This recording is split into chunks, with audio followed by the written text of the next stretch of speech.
All right, everybody, welcome back. Harmless Dave here talking about real music in real time for real people just like you and me. You know, today we've got a special guest. They're, I think, like 6 hours ahead of me. So they've already lived through a bunch of history that I haven't lived yet, which is kind of interesting. All the way from Sweden, please welcome the band Roulette from Sweden. How are you guys doing? Hello, we're fine. Great. Yeah, fine. Wow, this is amazing. All right, introduce yourself. You'll have to figure out who wants to go first, but introduce yourself because I'm probably going to mess up pronunciations anyway. Okay, I'm Hansi. I'm the bass player. Hello. Bass player. Bass. Yeah. Hello, I'm Thomas, the singer. Yeah. I'm Mats, the drummer. All right. And somebody's kind of out of the shot. Here we go. I'm Magnus, guitarist. Guitar. All right, cool.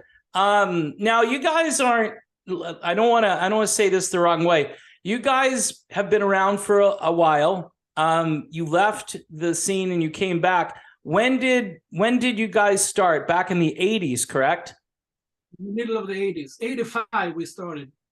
85. And why did you guys quit? Why did you stop? We actually had a record deal coming up. Grunge, it's called. The Simple word. simple words. It's a long story, but we had a record deal, and the finally answer about the record deal was that it was a single instead of an album. And the song Only the Strong we released in 1990, and that was a great great song, and we got the record deal because of that. But who is the record label? Can you say? Yeah, Sony, CBS at that time. CBS at that time, and Sony Wow. right now. Yeah. Wow. So you guys were like that was like Journey's record label. Yeah. And That's a big deal. We've been working for 5 years to get that deal done, and when we finally got it, and It didn't happen. it didn't happen. No. It only got a single, and we're satisfied with the single. It's a great song, and we're still playing it today. And Say the name of the song again. Only the Strong. Only the Strong. Now, if I go on YouTube, is that song on YouTube? Yes. All right. Was there a video? Did you guys shoot a video for it?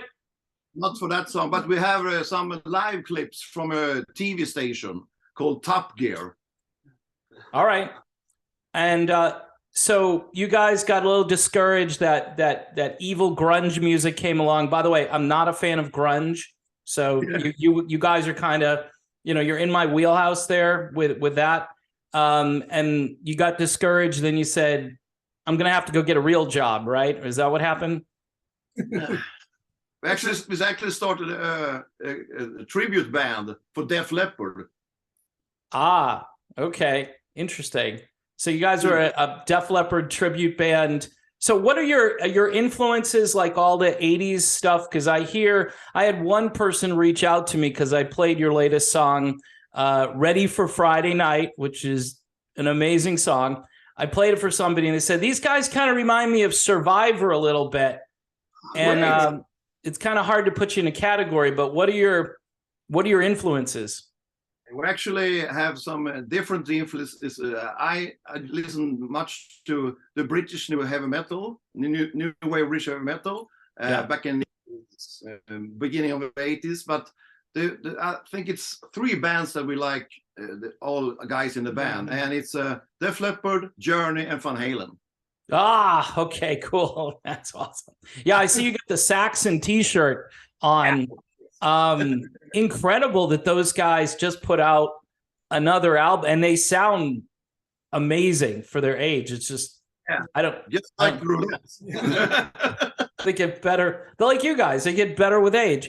So I think the first time I heard you guys was a single called We Can Make It, which came out like 4 or 5 years ago. And I had it on my summer, like I put up these playlists together on either Spotify, YouTube, or whatever. And I was listening to that song. You guys, guitarist and everybody in the band, you guys have a real knack for great like song introductions, like the guitar riffs, which is kind of a lost art. That was something that was really big in the 80s, the hook that would get you like the beginning of the song. And same thing with your latest single. That's really cool, by the way. And I don't know, is that you guys really work on melody? And I can kind of hear it. Who's doing that and who's coming up with that stuff? Can I ask that question? Because we have a guitarist who is real great in discovering new or taking guitar riffs. Yeah. And our singer Thomas is very great and with the melodic in the vocals, so the melodies in the chorus line. It's like I think it's our secret.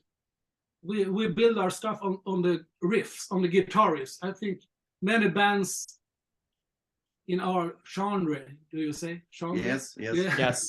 They just make a chord and focus only on the melody. But we need a riff in the bottom, and then we'll do the melody on top. And I think that makes us special.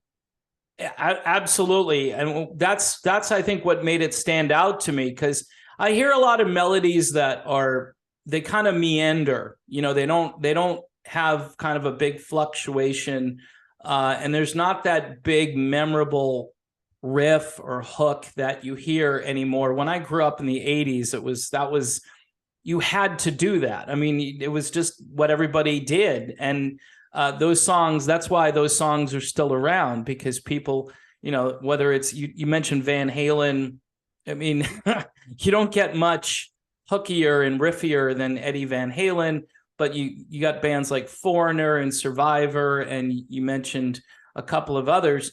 I mean, it's a nice throwback style, and it's good to know that you guys are still, you know, making music like that. Tell me about your latest single. It's kind of a party song. I'm ready for Friday night right now. You know, I'm ready. I'm ready to go. What is it? And that's another thing too. Lyrics. Like, you guys seem like you want to have a pretty good time. This isn't like deep philosophical, you know, this is just, hey, we're a rock and roll band, and rock and roll bands sing about, you know, Friday night. But I also wanted a deeper meaning with Ready for Friday Night. After the pandemic, yeah, you know, so I felt we are ready for Friday. We are ready to go going out. We are ready to go out in the streets again.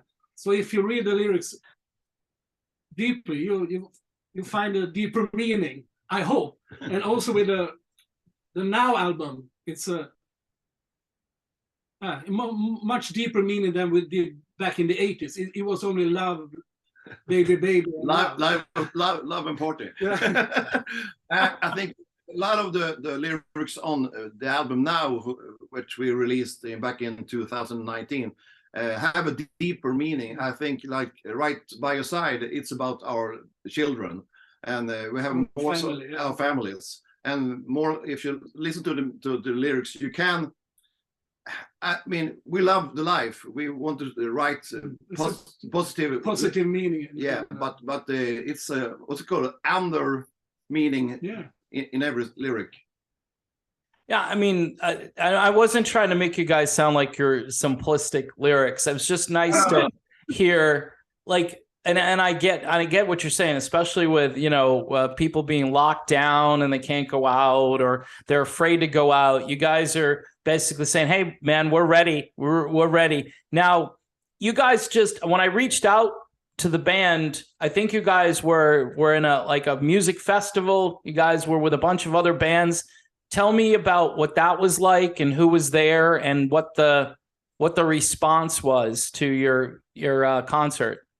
It was a festival called All Star Fest in Belgium, in Antwerpen. 3 days festival. We actually on the Sunday it was lots of bands from the new wave British heavy metal. So I like that, but we we played on Saturday. FM was the headliner. FM was the headliner on Saturday.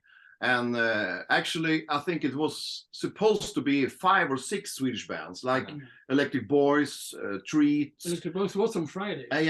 Alien, Us, Age of Reflection, and got some American bands too, like Enough Is Enough was there. Okay. More. Don't remember now.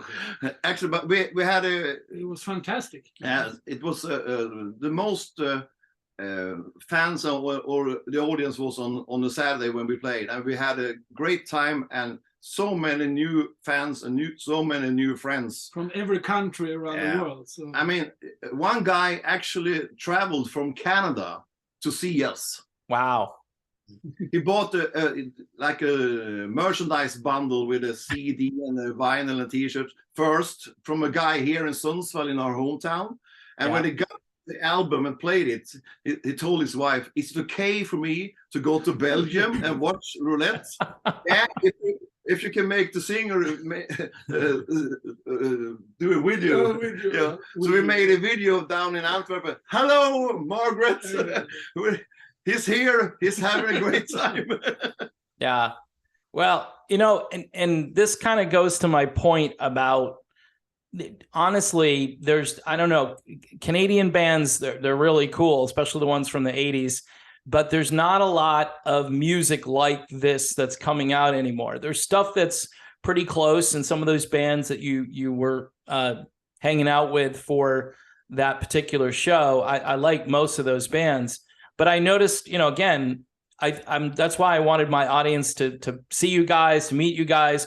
Talk about the Now album you mentioned, which came out, what was it, 2019 you said, or 2020? 2019. And that was kind of the culmination, like waiting for what was going to come out from you guys. And really, it's the 10 songs on the album. Is that correct? Yes. Yeah. And none of the songs are bad. These are all good, one great song after another. Melodic rock, great vocals, great guitar work, production value, which I appreciate. I mean, you guys are obviously good at what you're doing. You probably learned a lot from the old days. I mean, if you get a deal with Sony, even if it kind of goes the other way because of the music scene or whatever reason, you probably were doing something right, because there's so many bands back in those days that were trying to make it. So kudos to you guys. I mean, so ready for Friday night. When is there more coming? And are you just dropping singles, or maybe another album down the road?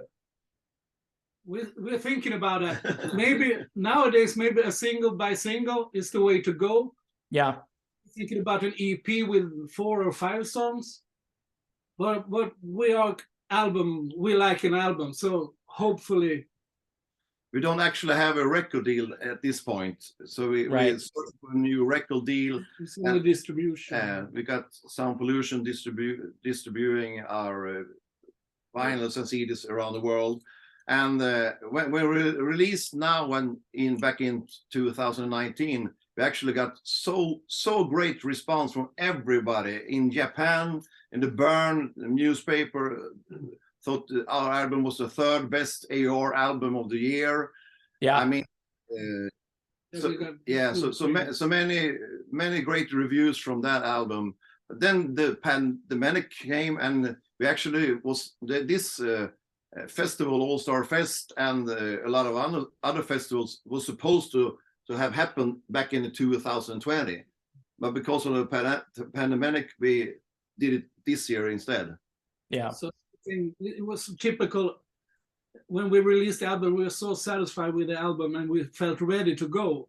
And then you know what happened. So yeah, so 3 days later, hoping we are ready again, ready for Friday night. Well, hopefully this doesn't happen again. You know, I mean, I'm always worried that something else is going to happen and they're going to shut things down again. I know in Sweden, technically, they were a lot more, they gave you a lot more liberty in the sense that you could go out and do things, but it depends on what country you go to. And then, you know, if you're getting that kind of response, and it's all over the world because this is the way bands market now. Do you guys get any airplay on the radio at all in Sweden? Not so much. On the local. A little bit on the local radio. We got Yeah. two or three melodic rock radio station in Stockholm. They are playing us. Good. But not on the what's it called? Mainstream, not on No. the mainstream. No, not Yeah. on the Yeah, and that's the way it is over here too. That's another reason I wanted to have you guys on, because there are people, some people are just like, I'll just keep listening to the music I grew up listening to. I don't really need to hear anything new. And I'm a former radio guy, so we were always getting new stuff. We would get bored playing the same songs over and over again. So I'm always like thankful when I go, hey, this Roulette, these guys are really good and people need to hear this. So maybe some more singles this year. Are you going to be out on the road some more? Are you going to be doing any more live concerts? Yeah, we hope some festivals in the summer in Sweden. Yeah. And ever think of coming over here to the United States? That would be fantastic. I have two things I must do before I, get 6 feet Before I under. get older. It's play live in US and play live in Japan. All right. Well, the thing, here's what I wish would happen is like you got these touring packages where they put 2 or 3 bands together, and like they had, the Motley Crue, they had this stadium tour thing. And I think they had a band that wasn't on the list that was opening up for the other bands that a lot of people didn't know about.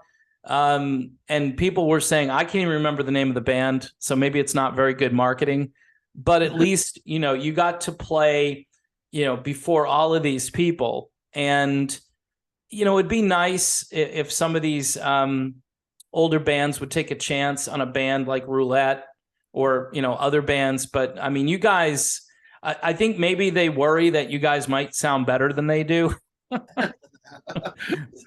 So I don't know if that's it, but I mean, if I knew somebody, I would put you guys close to the top of the list. I'd say, hey, these guys, as soon as you hear these songs, you're gonna, they're gonna stick with you. They're great songs, and I wish you guys the best for the new year in 2023. And if you want to put out an album, I'll be more than happy to tell people about it. So any closing thoughts before we wrap up our little interview here? Just want to play music and have fun and meet more fans around the world. Yeah. To our singing, maybe we get maybe some radio station in US is ready for us.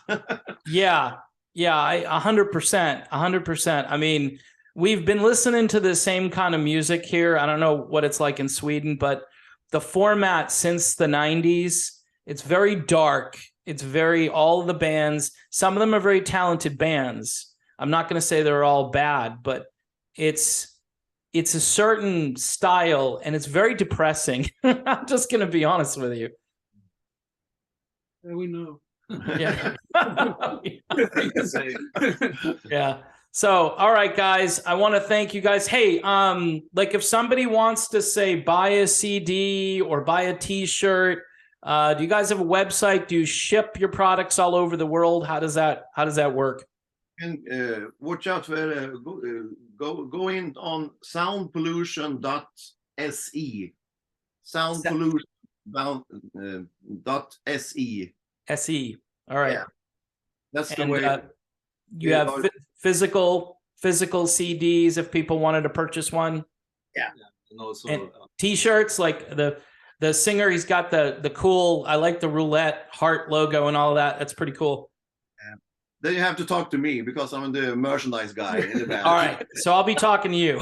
Yeah. Because I wear a lot of t-shirts and I can give you guys, some free publicity during the videos that I do, because people say, do you have a shirt for every video? And my answer is yes, I do. So anyway, guys, thanks for coming on. Best of luck in 2023. And who knows? If you ever come to the States, I'll be more than happy to convince my wife to go and see you guys. Yeah, we want to see you there. Yeah. Absolutely. All right. Cheers, guys. Take care.